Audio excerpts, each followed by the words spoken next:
Hello, artists. Today we are going to learn about landscapes and how artists have created landscape art.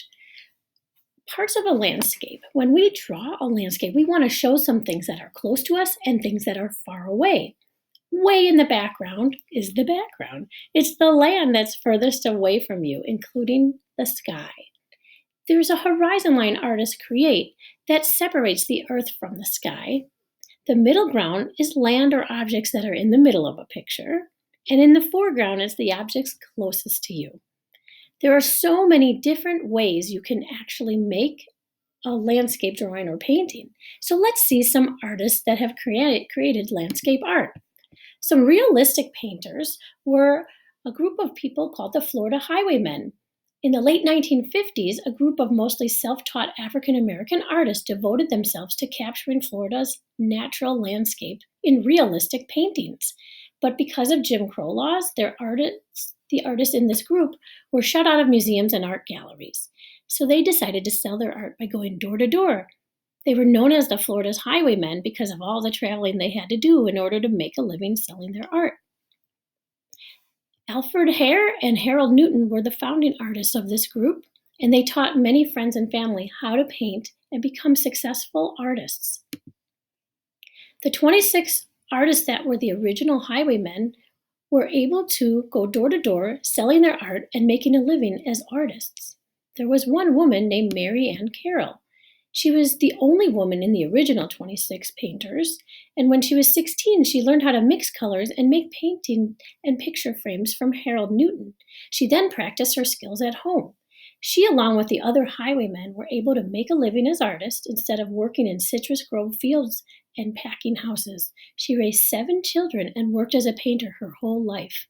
In 2011, Mary Ann Carroll presented one of her paintings to First Lady Michelle Obama.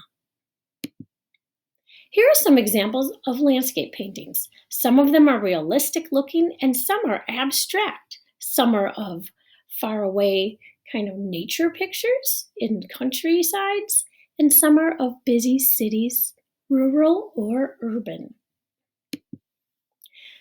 Some artists, like artist Katsushika Hokusai, was very famous from the 1800s, making pictures of landscapes. His art was made with print blocking, so he would print them from stamps and then paint within the picture.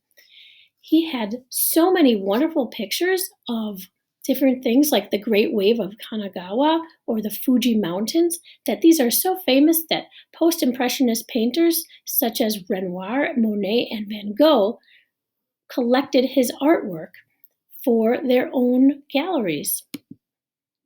His daughter, Katsushika Oi, was a lesser-known artist than her father, but she is one of the only Japanese women to master woodblock painting during her time. There has actually been some anime films adapted to show the story of her life. Yoko Honda is an American Japanese artist who created 1980s-inspired landscapes.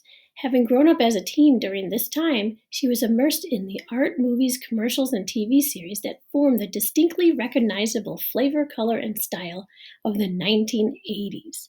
So most of her landscapes have some very abstract kind of bright colors that may not be seen by our eyes when we're looking outside, but it was definitely seen by her imagination.